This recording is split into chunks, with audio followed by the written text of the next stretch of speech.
Welcome back to Money Life, where I promised you all week we've got great stuff coming on fixed income and the bond market. Well, you're getting more of that right now because my guest is Jeff Rosenkranz. He is fixed income portfolio manager at Shelton Capital. If you want to learn more about Shelton Capital Management, it is sheltoncap.com. But while you're learning more, well, Jeff is portfolio manager for the Shelton Tactical Credit Fund. So that's the one you're going to want to learn more about. And Jeff's been on the show before, but at the time he was with Cedar Ridge, which ultimately became part of Shelton Cap. So if he sounds familiar, that may be why, but it's been a while. So Jeff Rosenkranz, it's great to have you back on Money Life.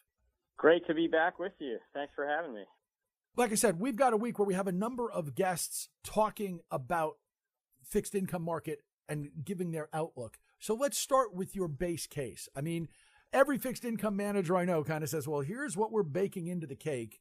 So for you, recession, interest rates, inflation, what's the basic outlook for you?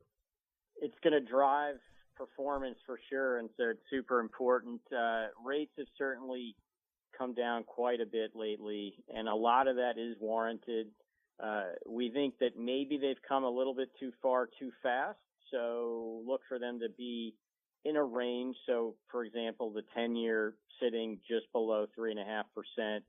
I wouldn't be surprised if it stays between 3.5% and 4% over the next several months. But then as we get into next year and the progress on conquering inflation becomes even more evident, and we think we're well on the way, then you could see 10-year heading below 3.5% towards maybe 3% or lower, because, as you also asked, a recession is coming. It's going to be harder rather than softer in nature, and the Fed eventually is going to have to start cutting. That's probably later in 2023 or even into 2024, but it will be out there on the horizon. So rates look pretty good to us. Certainly they look better 6 weeks ago, but they look pretty good, and even stability in rates will drive pretty good performance over the next 6 to 12 months in fixed income. So we're encouraged. We really are. There's a very mixed message in there, but it's kind of the oddity of the bond market, right? Rates go up, bond prices suffer, etc. You just talked about there's a recession. It's going to be harder rather than softer, but hey, it's going to be good times for the bond market. That's tough for most investors to get their head around. How do you help them get their head around it? Is it just look at where yields have come to, et cetera?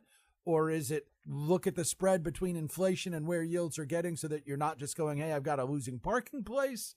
How can you get somebody to hear your harder than softer recession forecast, but like the prospects for the bond market?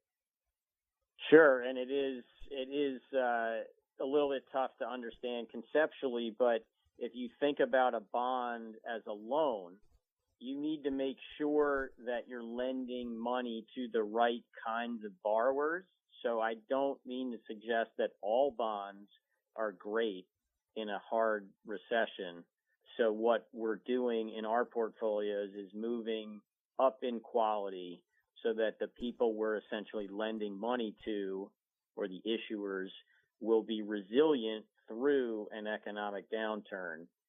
But when the Fed starts cutting interest rates to support the slowing economy, rates go down. So the value of a loan that you've made at a higher interest rate goes up in value. That's, I think, the simplest way to think about it. But the yields on offer right now in the market, 3.5% on 10-year bond, about the same for 30-year bonds, and then you put a risk premium or a spread on top of that, you're looking at pretty compelling yields.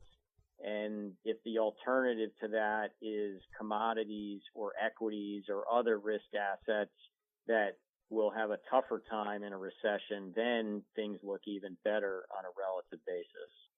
The interesting thing that I'm watching with this change in the market is we went from a period where people were investing in stocks because, as they were saying, there is no alternative. You had to go in that direction. Now bonds are acting as a much better safe haven. That seems to be changing the demand picture. So as we move into the new year, given where things are and where they seem to be headed, how much is demand change? I mean, we just had a little bit of a rally in the bond market over the last few weeks that looked to me to be more demand driven than it was headline driven. Am I wrong in that? I think it's certainly a big part of it. The market has been desperately trying to get ahead of the Fed and time a pause in these interest rate rises or an eventual pivot to lower rates. And they've had a few false starts earlier in the year. This one remains to be seen if this one, in fact, is the actual one. But yeah, once the fundamentals on some of the economic data started to show a little bit of progress on conquering inflation, then whoosh, the demand just came rushing in for bonds because it felt safer to dip your toe back in the water. People had gotten punished so badly during these interest rate rises, but you got to levels where these yields looked really compelling. So once it felt safer to dip your toe in, then people started, clamoring for bonds, if you will. And you're right, the demand took off. Supply actually was pretty muted, especially for things like high yield bonds and municipal bonds. There just hasn't been as much issuance of new bonds this year. And so you had demand increasing at the same time supply wasn't really adequate. And so those two things work together to really push prices higher. So the other thing that's been interesting to me is we went through a cycle a couple years ago where everybody was very worried about muni defaults. We were hearing about Puerto Rico or Detroit or Illinois or what have you. And for all the worry, we never saw a significant rise in muni defaults. And now we're looking at a high yield market that, according to some people I've talked to, is priced as if defaults are going to go way up, given what's been happening with rates. And yet nobody seems to think defaults are going to be much of a problem. I know you're optimistic on munis. You've already talked a little bit about that. But the overall default rate, what's your expectation there? So I'll talk about corporate defaults in a second. Just to quickly touch on munis, they are much more resilient in an economic downturn. But that said, we still would be cautious on real lower quality municipal bonds. They've certainly got a big benefit from all the federal stimulus and infrastructure bill and things like that. But the real lower credit quality segment of even the muni market, I think you would want to be careful. So we, even on the municipal bond side of our portfolios, we've been moving up in quality. But to your question on corporate defaults, we actually do think they will increase a decent amount next year, maybe high single digit type default rates, because money was really easy over the previous several years. And there was a lot of issuance that probably shouldn't have gotten done, a little bit too loose. And so there will be defaults, especially for borrowers that have a lot of floating rate debt that they didn't hedge. And so their interest expense has been moving up quite a bit. So, and then if the recession is indeed of a harder nature, it's inevitable there will be defaults. So we've also been moving our corporate bond portfolios up in quality, much more selective at the lower segment in the single B, triple C segment of the market. There are values to be found, and we're finding them, but it's not just an across the board, everything is cheap. So I think you have to really do your credit work at the lower end of the market to make sure that you're underwriting these borrowers to be resilient through a downturn. But the one thing that's also a little bit different, and I hate when people say, well, this time around things are going to be different, but I'll do it anyway.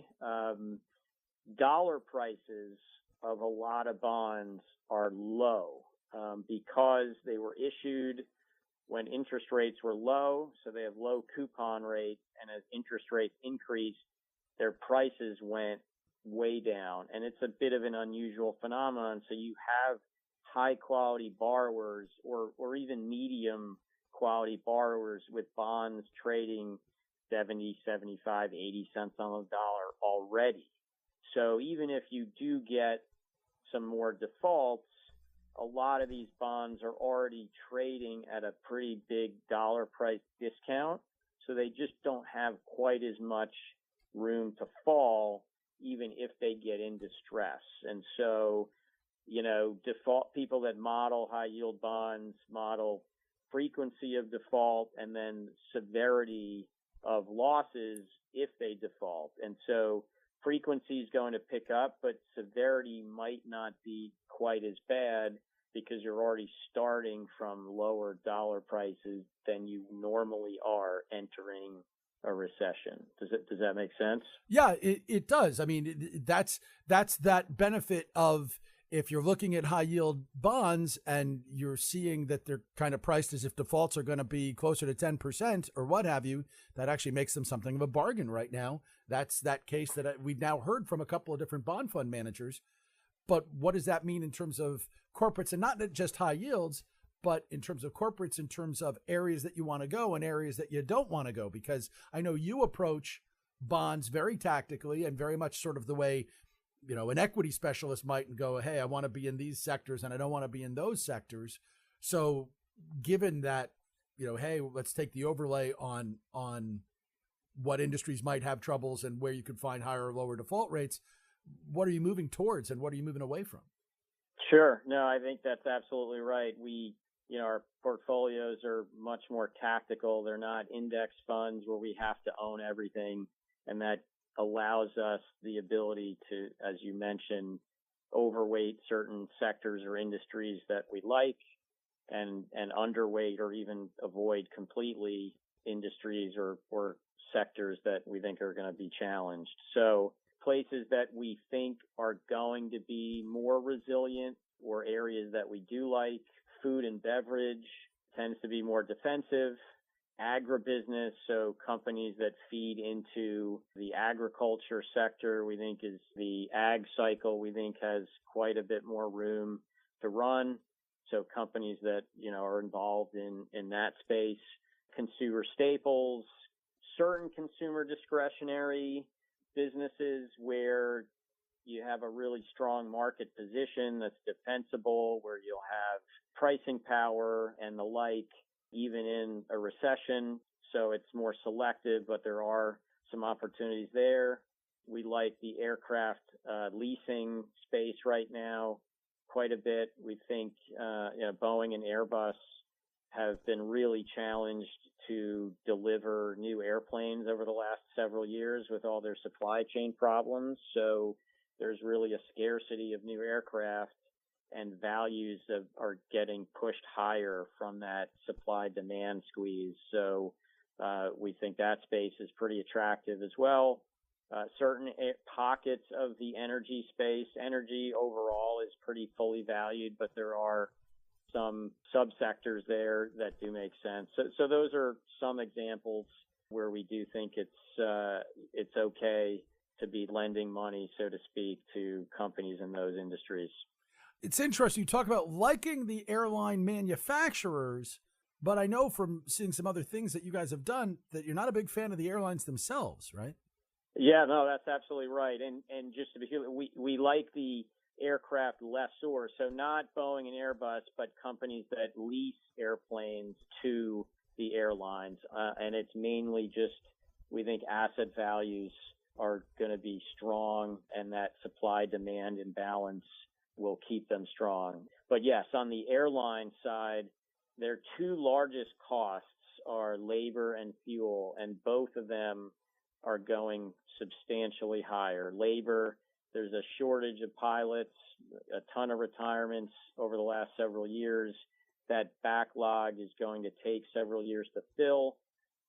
All of these airlines are negotiating new pilot contracts with their unions. Delta has a tentative agreement this week that's going to see increases of over 30% over the life of that contract, and all the other airlines will be following suit. And so wages are going up quite a bit. We think fuel is going to stay high for a while, just as we're heading into a recession, and airlines notoriously have challenges in recessions just because demand, there's some element of demand that's non-discretionary, but there's quite a bit of demand on the margin that's discretionary, and it's one of the first areas that companies cut back on when the economy starts to slow. So we think demand is going to soften from what's been crazy strong levels coming out of the pandemic, but we think that will moderate. At the same time, costs are